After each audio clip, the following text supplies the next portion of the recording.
24 घंटे 28 से 4 किलोमीटर प्रति घंटा की रफ्तार से धमाका कर रहा है। और यहाँ पर वर्ष 2000 से ही कोई न कोई अंतरिक्ष यात्री वहां रहते, चाहे वो अमेरिका के हो, इंग्लैंड के हो, हंगरी के हो, या यूरोप के हो, या रशिया के हो, लेकिन कोई न कोई अंतरिक्ष यात्री 2000 से वहां रह रहा है और खाली नहीं है। और अध्ययन वहां पर किया जा रहा है। इंटरनेशनल स्पेस स्टेशन का महत्व तो ये है कि हम जब यहाँ से उड़ान भरेंगे तो वहां रुकेंगे, और वहां से फिर प्लान बनाएंगे कि और ग्रह या और भी पिंड है अंतरिक्ष में, ठीक है, ब्रह्मांड में, तो उसके बारे में अध्ययन करेंगे। ये सामूहिक सहयोग से, राष्ट्रीय सहयोग से इंटरनेशनल स्पेस स्टेशन बनाया गया था। और भारत भी अपने स्पेस रोड मैप पे एक उद्देश्य रखता है, इंडिया स्पेस स्टेशन। वह भी ISS कहलाएगा, लेकिन उसका नाम होगा इंडिया स्पेस स्टेशन। बनाने का प्लान है भारत का, भारत के का जो स्पेस रोड मैप है उसमें ये प्लान है। एक पॉइंट ये है, इंडिया स्पेस स्टेशन बनाइए, स्थापित करना अंतरिक्ष में, ताकि भारत भी अंतरिक्ष पर्यटन की दिशा में आगे बढ़ सके।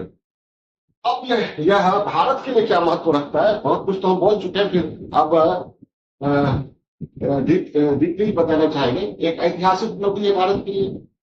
ऐतिहासिक उपलब्धि यह कि Shubhanshu Shukla international space station पे, इंटरनेशनल स्पेस स्टेशन पर जाने वाले पहले भारतीय, याद रखें। लेकिन अंतरिक्ष में जाने वाले दूसरे भारतीय। अंतरिक्ष में तो 41 साल पहले 1984 में भारत से राकेश शर्मा गए थे, सोवियत रूस के स्पेस क्राफ्ट से गए, अंतरिक्ष में गए थे। उस समय इंटरनेशनल स्पेस स्टेशन नहीं, इंटरनेशनल स्पेस स्टेशन बाद में वहां स्थापित किया गया। तो इंटरनेशनल स्पेस स्टेशन पर जाने वाले प्रथम भारतीय है शुभांशु शुक्ला, जो अभी जा रहे हैं। और कल 4:30 बजे ISS पर उतरेंगे, इंटरनेशनल स्पेस स्टेशन पर उतरेंगे। तो ये एक ऐतिहासिक उपलब्धि है, भारतीय युवाओं की बहुत बड़ी प्रेरणा है। आज ट्वीट पर मैं देख भी रहा था, आप लोग भी देख रहे होंगे, शुभांशु शुक्ला के माता पिता शुभांशु शुक्ला जिस स्कूल से पढ़े लखनऊ में, उस स्कूल के छात्र शिक्षक सभी काफी उत्साहित थे।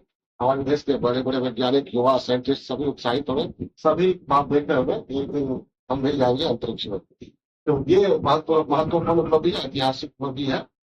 और वैज्ञानिक प्रगति भी भारत के लिए, वैज्ञानिक प्रगति के दृष्टिकोण से भी महत्वपूर्ण है। माइक्रोग्रेविटी में वहां रिसर्च शुभांशु शुक्ला करेंगे कि मांसपेशियों की क्षति का अध्ययन किया जाएगा। वहां माइक्रो एनर्जी का विकास किया जाएगा, भोजन ईंधन अंतरिक्ष में कैसे उपलब्ध कराएगा, इस संबंध में माइक्रो एनर्जी का कैसे डेवलप किया जाए, इस पर भी रिसर्च होगी। और अंतरिक्ष में कंप्यूटर स्क्रीन पर पहले से आंखों की गति और मानसिक तनाव पर क्या असर पड़ता है, इसका भी शोध शुभांशु शुक्ला करेंगे अपने साथियों के साथ। तो वहां होंगे। फिर अंतरिक्ष में कोड न्यूट्रिशन संबंधी भी प्रयोग करेंगे। कुल शुभांशु शुक्ला 7 प्रयोग करेंगे। और कुल मिलाकर ये जो सभी यात्री जा रहे हैं 60 से अधिक एक्सपेरिमेंट करने वाले, इसमें भारत के 7 प्रयोग है, 7 प्रयोग, ठीक है। और ये सब जब हो जाएगा, शुभांशु शुक्ला करेंगे, तो शुभांशु शुक्ला डेटा और अपना एक्सपीरियंस लेकर आएंगे। तो भविष्य में हमारा जो टारगेट है हमारे इंडिया का, हमारे इसरो का, उन टारगेट्स को अचीव करने में मदद मिलेगी। क्या क्या टारगेट है हमारा? 2027 में हम गगनयान को लॉन्च कर रहे हैं, ठीक है। तो 3 भारतीय जाएंगे अंतरिक्ष में। तो उसमें शुभांशु शुक्ला के अनुभव और डेटा का उपयोग होगा। हमने इंडिया स्पेस स्टेशन बनाने का लक्ष्य रखा है, हमारे स्पेस रोड मैप पे है ये।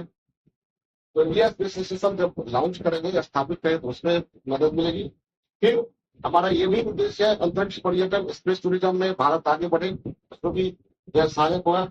यूगो टूरिज्म यानी चंद्रमा पर पर्यटन करना, पर्यटन के लिए चंद्रमा पर जाना, चंद्रमा से लौट कर आना। और भविष्य में भारत की प्लानिंग चंद्रमा पर बस्ती बसाने की, अमेरिकन कंपनियों की है, बहुत सारी कंपनियों की है, उसमें भी हमें सहयोग मिलेगा।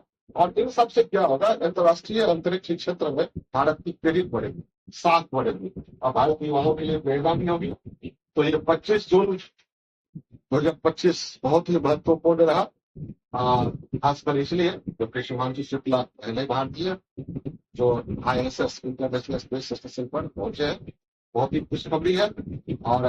और भी खुशखबरी, इजराइल और ईरान के बीच सीज फायर हो चुका है, तो लोग बढ़ रहे थे, वो कहानी खत्म हुई।